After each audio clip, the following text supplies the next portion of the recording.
May it please the Court, I'm Arthur Moorberger. I'm representing the appellant, Barbara Stone. Would you like to reserve some time, Mr. Moorberger? Yes, Your Honor, 2 minutes. All right. This appeal concerns two trusts. I'd like to address the Helen Stone Trust first. The Helen Stone Trust in Article 2 provided that the settlor, Helen Stone, had the power to amend the trust at any time. And the amendment would take place by executing a written instrument signed by the settlor and delivered to the trustees. In this case, our proposed amended pleading, the counterclaim and third-party claim that we were seeking to have filed, had attached to it and incorporated by reference brokerage account records. Those brokerage account records repeatedly were signed by Helen Stone, Barbara Stone, and Ellen Stone, and certified that all three of them were co-trustees of the Helen Stone Trust.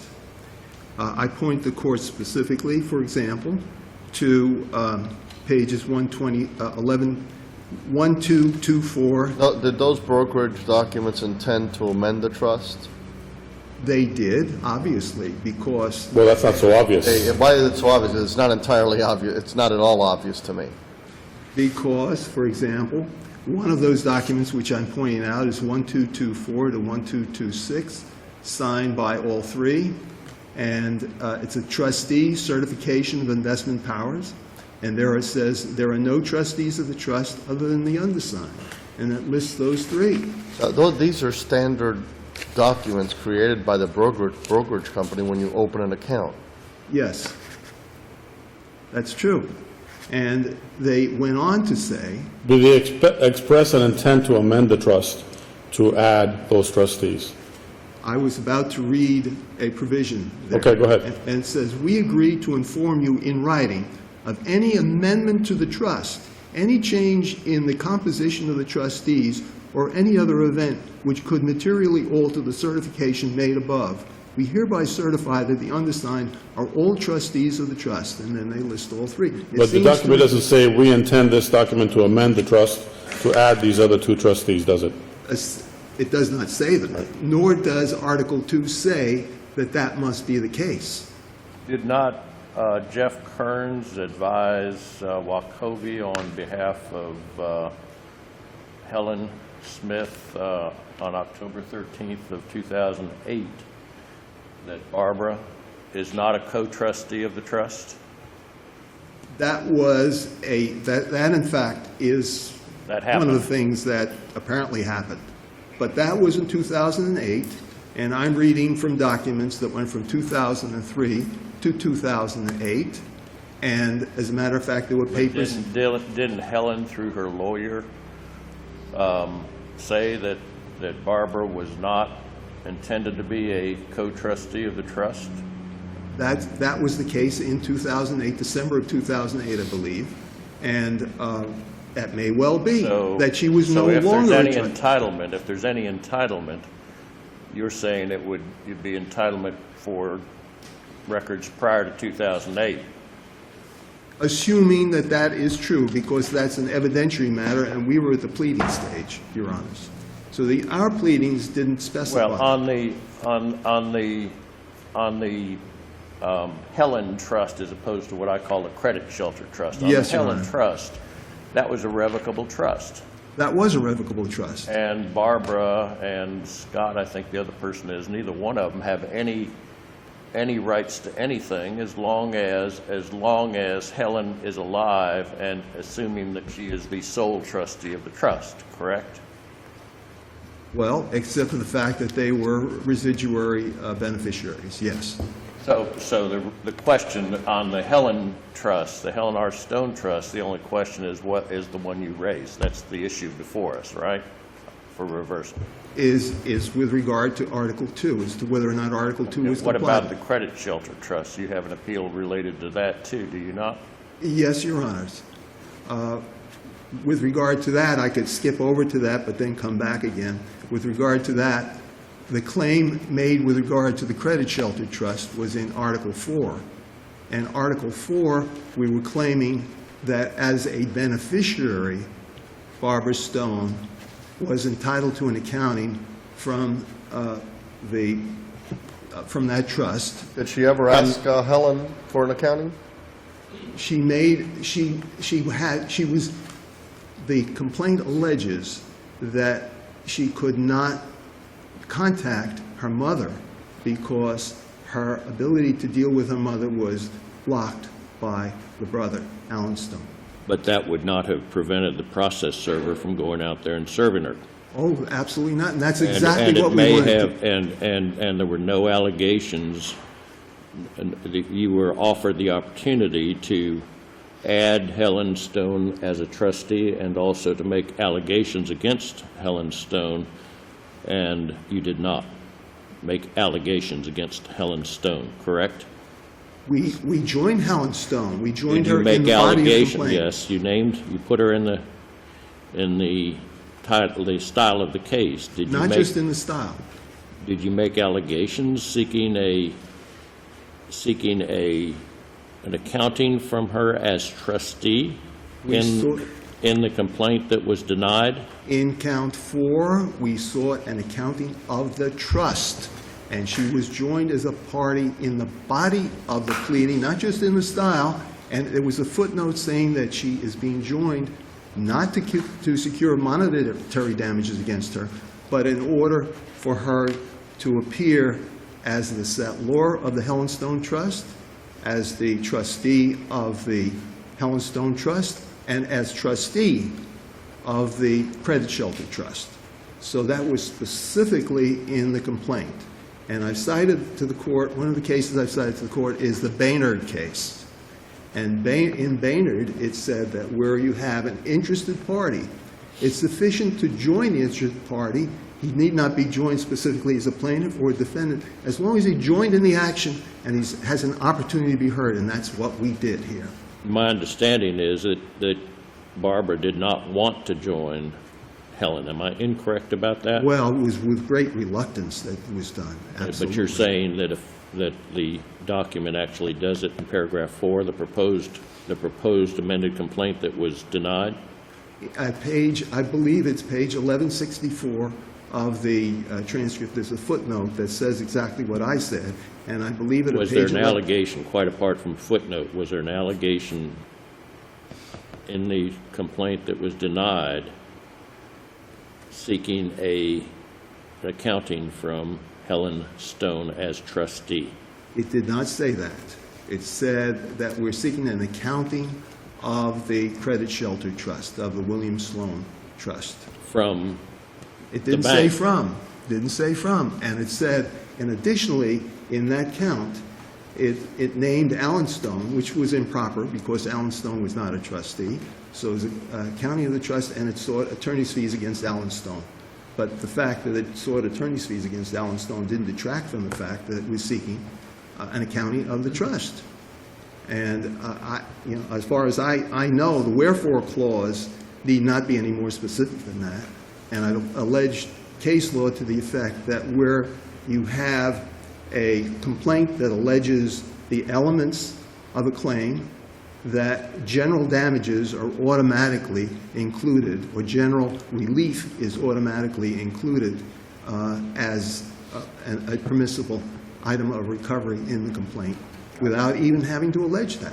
Mr. Marburger, you've reached your time if you want to reserve some time.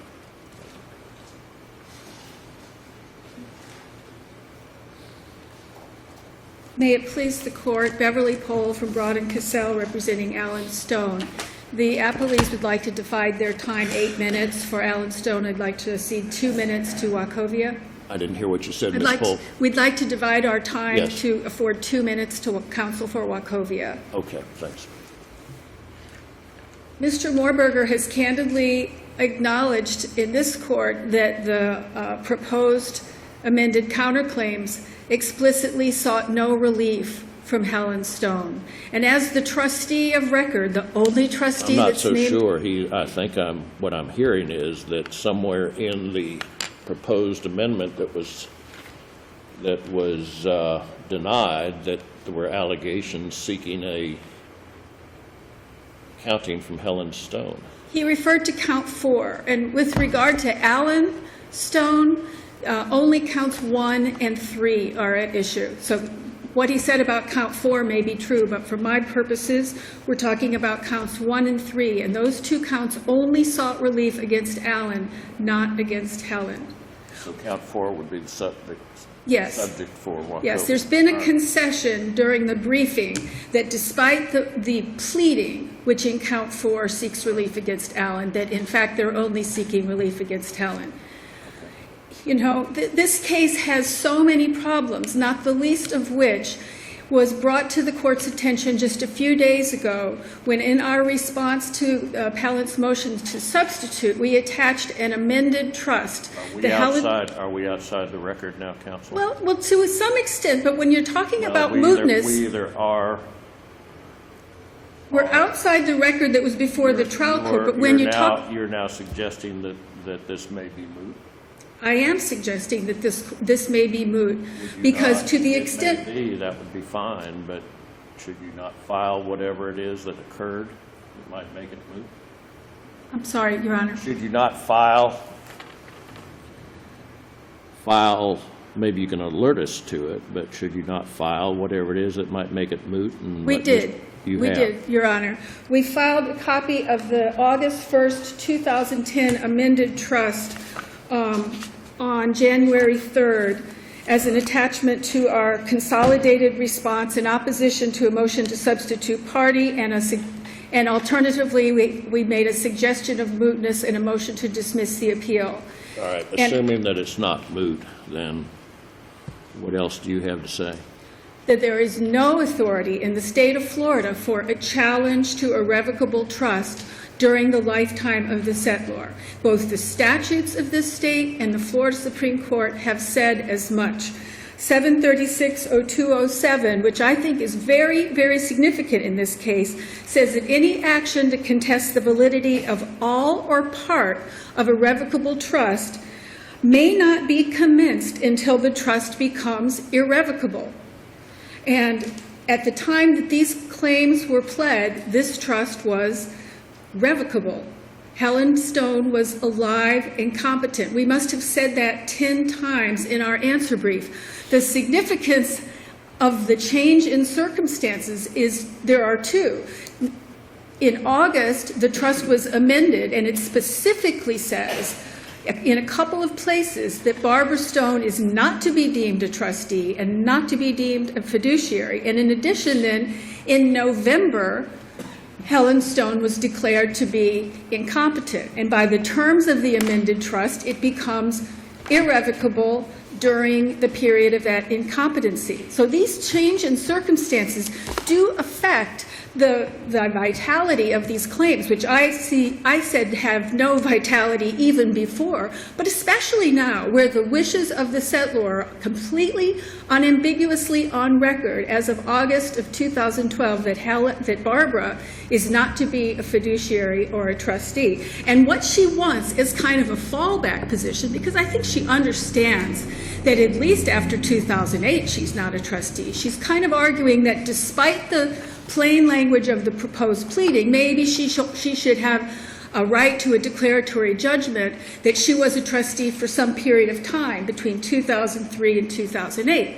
But a declaratory judgment is not something that she has a right to in the abstract. She has to show 2 things. One, that she's uncertain about her rights, and I'll give her that.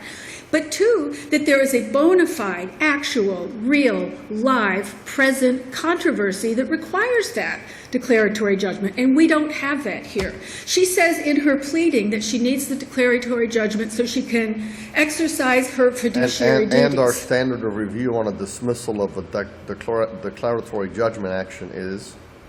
Abuse of discretion.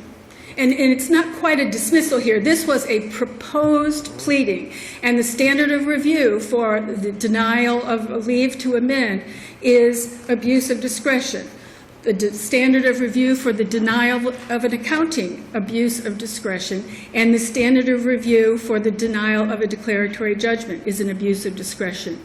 Very, very deferential. And the absence of any legitimate argument that a present live controversy exists that would give her an unprecedented right to litigate about a revocable trust during the time that it is revocable, that this appeal should be either dismissed as moot or simply affirmed as to Alan Stone. And perhaps that's better, affirm it on the record. But I don't think the court can be blind to the change of circumstances that were brought to the attention by both parties within the last week.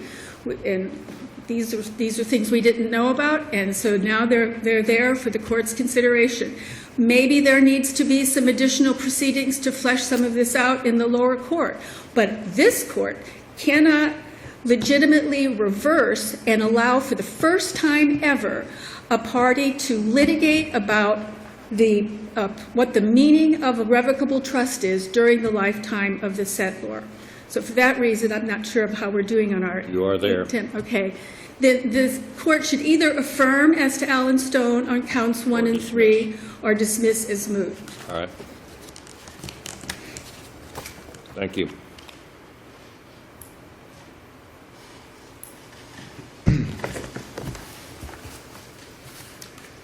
Good morning, and may it please the court. My name is Keith Olin. I am here representing the Appellate Wachovia, now known as Wells Fargo Advisors. Before I address the issue, let me just clarify one thing that came out a moment ago. There was a question about count 4. Count 4 was directed at a prior brokerage firm where the trust maintained accounts, Merrill Lynch.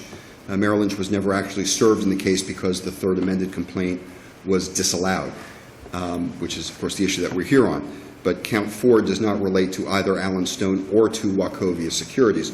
As to Wachovia Securities, the only claim is a claim for an accounting, which is in count 5. And that claim for an accounting is only with respect to the Helen Stone Revocable Trust, not the Credit Shelter Trust. The only basis for that claim of an entitlement to an accounting is that Barbara Stone alleges she became a co-trustee of the Helen Stone Revocable Trust by virtue of the execution of forms to open a securities account. And I guess to take that one illogical step further, the claim is that these account opening forms constituted an amendment of the Revocable Trust, which made Barbara Stone a co-trustee. The circuit court below properly said, not in any universe known to mankind can you amend a trust by signing brokerage account documents. And Your Honors all kind of focused on what I think is the key issue here, and it's one of intent. And if you look at, for example, the statutes that talk about revocable trusts and amendment or revocation of trusts, they use the words other methods manifesting clear and convincing evidence of a settlor's intent. If you look at the Weidner case, which was the Nebraska Supreme Court case relied upon by Barbara Stone, it speaks of manifestation of an intent to amend. A little closer to home, and I think the case that is most instructive on this point is Uart, E-U-A-R-T versus Yokley. It's a Florida 4th District Court of Appeal case. The issue was whether a will revoked a pre-existing revocable trust. The only issue as your client, Wachovia, is whether or not those documents did in fact amend the trust. Correct. Because the argument is the documents amended the trust, they made Barbara the trustee. As trustee, she's entitled to an accounting. If they didn't, there would be no claim available as against Wachovia or Correct. or Wells Fargo, correct? Correct, because Barbara would then be a stranger to this account, Right. and there are privacy laws under the Florida Constitution, recognized under the Florida cases we cited, as well as the Graham-Leach-Bliley Act, that preclude disclosure of an individual's private financial information. Thank you. Thank you, Your Honors. Mr. Moorberger, you have 2 minutes. Thank you. The we're not challenging the validity of any trust. We're simply saying that at one point in time, whether it be the present time or some previous time, we were co-trustees, and we have responsibilities as co-trustees, and we need to pursue that. Only if those documents could be interpreted Yes. as an intent to modify the trust. Exactly. And That's it- the first hurdle that you, on behalf of Ms. Stone, Barbara Stone, must Right. get over, correct? Right, and obviously, I mean, we have a responsibility based on that certification that was provided to those brokerage firms, and we were named in those brokerage accounts as trustees. We have responsibilities to make sure that the investments were properly and to make sure that the income was properly reported to the IRS. I don't see how we could avoid having to go forward and pursue this. In counts 1 and It's count... not for you to see, it's for us to see, of course. Well, of course, but it's our responsibility. see.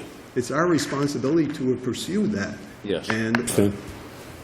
And we claim that we were strictly in compliance, but if we were not strictly in compliance, as of July 1st, 2007, the Florida statutes were changed. The trust code now provides that we don't even have to have strict compliance. Substantial compliance is sufficient. And the Wendland case out of Nebraska, which was cited, specifically authorized an amendment where the document didn't say it was an amendment. It simply was a letter sent to the insurance company directing them to make payments in a different fashion than the way in which they had previously been doing. So we have authority to support our position. It's not as though we don't. And we Thank you, ask that Mr. the court reverse. And thank you, Mr. Morberger. We'll take a 5-minute recess.